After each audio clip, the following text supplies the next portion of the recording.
Soul Tribe. I'm Lena, an intuitive guide and career coach. I channel spirit through my clairsentience abilities, my claircognizant abilities, tarot, and Kundalini energy to help you align with your truth and elevate you on your path. So I just finished my meditation, and there were a lot of things that came up for me.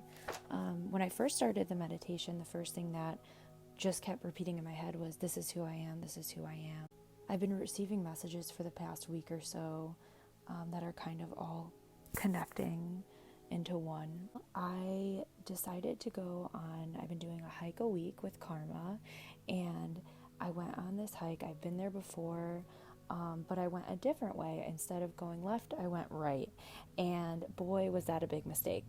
But I felt like I needed to share this with you guys because what happened to me on this hike really felt like maybe something that I needed to share with the collective. So I was supposed to go on a 6-mile hike. I went off the path, and I knew I was going off the path.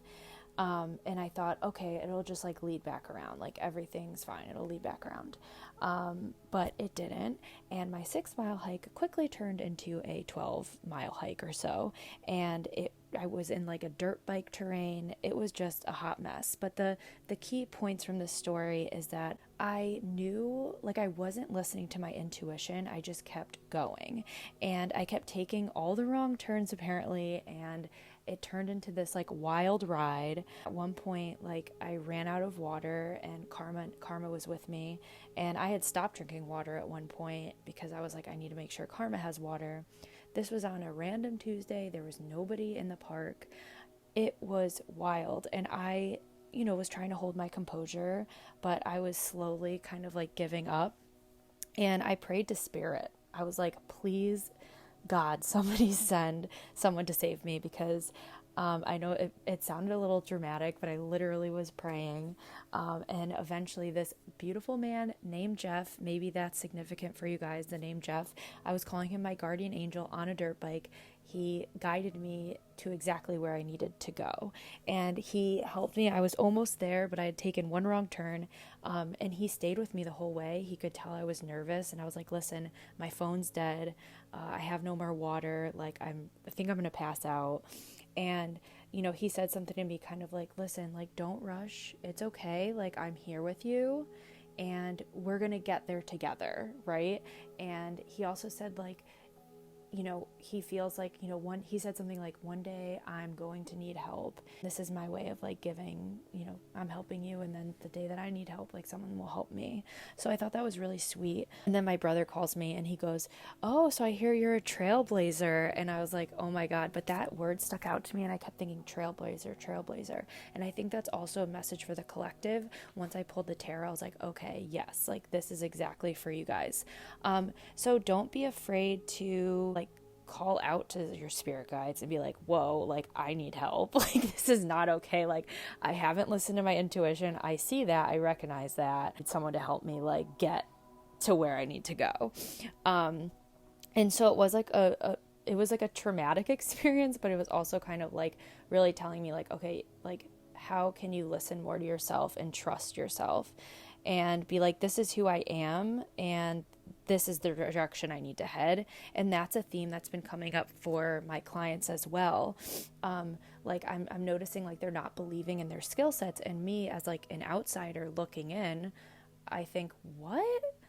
You are very qualified to do this. If anything, you're overqualified. There are people out there just like throwing stuff out into the TikTok world or whatever, and they don't have the education. And this isn't to like, make anyone feel bad or whatever, but I just see people that are super, super trained in things or a master, and they do not have the confidence in themselves. And so that's where I come in as a coach, being like, why not?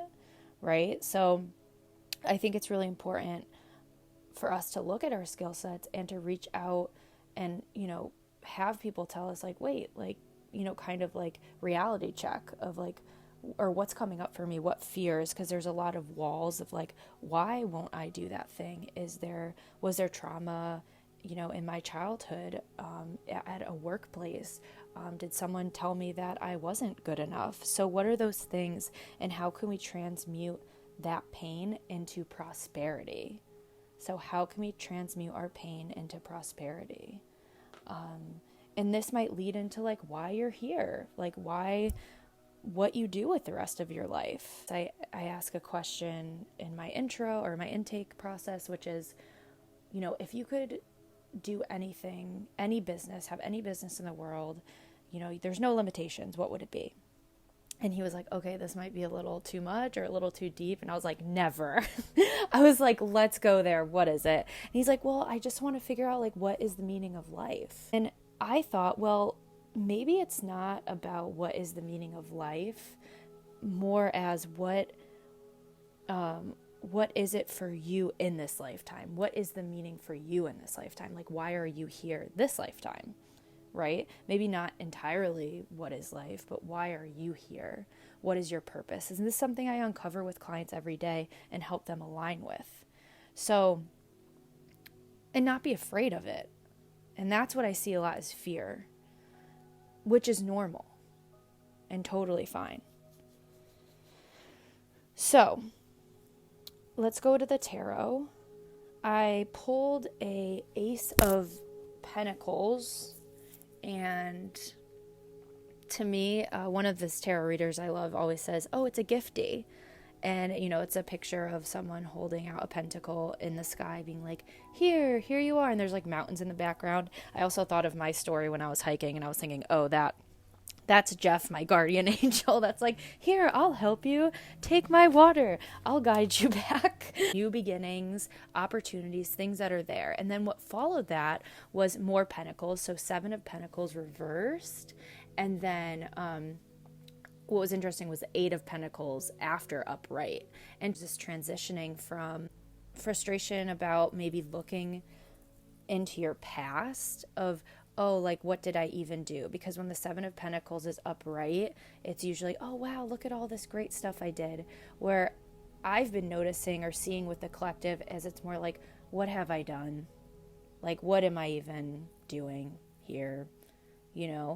And so then that transition to the 8 of Pentacles is showing like focus, effort, and mastery. So what I read that as was, how can you take your past again and transmute it and look at it in a more positive light of, oh, okay, like this is the strengths that I gained. This is the skill set that I do have. And now I'm going to put this to mastery instead of kind of looking at it in this, oh, well, now, I'm a failure or, I'm not good enough, those sorts of things. And so then I pulled some more and I got the Death card and the Magician. So again, I feel like that's validating what I was feeling with the first 3 cards was that death is transformation, or also the end of your negative thought processes of, oh, I can't do this, I'm not good enough, why would I do that? Like, but other people could do that, but why me? And then I would come and say, why not you? What's going on there? And that's where we start to uncover those fears of like, why, or who said that to us, and how do we break those down? And so having the Magician next to death, like these are major arcanas, so this is like heavy, potent energy. So it's like going from, okay, that old me is dying, and I'm looking at myself in this new light of like, I am the Magician. They have all of the elements, right? They have the wands, the fire, the pentacles, the cups. The Magician has everything he needs and can create his own reality. And I think I talked about that in another reading, which was like, how do you create your own reality and realize that you are powerful, that you are in charge of your destiny?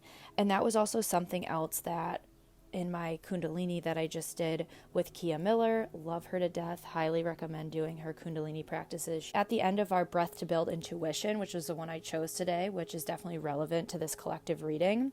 When you relate to your breath, you start to become a master of your own destiny. And that's what the Magician, that's how I feel I'm reading it right now, is he is the master. He's like, I got it all. That's right. And this is how I'm going to use it. And so that's what I'm feeling for you guys. And then I decided to pull the Wild Unknown Archetypes because I'm interested in trying to understand what is this side of you, of the collective, that you're hiding from. Like, what is that you're hiding from? And what I pulled was the shaman and the one. What comes under here is the sorcerer, and also like the magician, the shaman, the magician, and the medicine woman. So some words highlighted here: diligent study, which is also like the Eight of Pentacles, is like really mastering something, becoming the mentor. And then healing of yourself, which is that transformative death, healing these negative thoughts of self and maybe others, or, you know, your culture. And then the third is then the shaman being able to find doorways to the other world and being a bridge from the everyday to the sacred. And revealing that potent power is definitely needed. For people, the collective, especially in the world today, like with everything that's going on. So being the shaman is, you know, you're the fearless student and practitioner. And I think right now, maybe you're not feeling in that space yet. One is, the one is someone that is a giver and receiver of fortune. Again, the pentacles, the fortune, the prosperity, like transmuting pain into abundance. I think also leaning into we are all one, we are all love. So this archetype eludes us most of our lives, appearing as a concept in a distant galaxy. Yet, when we are in the midst of its power, a solemn reverence falls across the land. We glimpse ourselves in the vastness of all consciousness and are neither small nor large within that field. We are neither important nor unimportant. All duality fades away and we are left with what is, the precious knowing that life is a gift and we are both the giver and the receiver of this fortune. So yeah, I think the message here is very clear. Be a trailblazer. Strength was at the bottom of the deck, by the way. So be a trailblazer. Find the strength. Also, there might be something with the infinity sign or 8, because the strength and the magician have the infinity sign over their head like a halo. Definitely something related to career or just like your purpose in general, and, you know, accepting you for who you are. Like, this is who I am. That's okay. Don't stray away from that. Listen to your intuition. Find people that will support you and build you up. That's the message for today. Be a master. How can you shift your energy? I mean, I'm a big advocate for breathing, just simple breathing. The way that my energy shifts after I do after I do Kundalini is actually wild. If I have a headache, gone. This pranic shift is very, very important. And when we start to relate to our breath, we can then become the master of our destiny. And that's what I have for you today, collective. Please like, comment, subscribe. If this resonated with you, I'd love to know, because I'm just sending this out into the void, and it would be great to know if people are connecting with it. I also offer life and career coaching, which you can find. I'll leave that. It's in my bio, as well as I'll leave it in the description for you to check out Align with Lena. Thank you again all for listening and being here, and I hope that you guys have a great end of the week, and looking forward to chatting with you guys soon.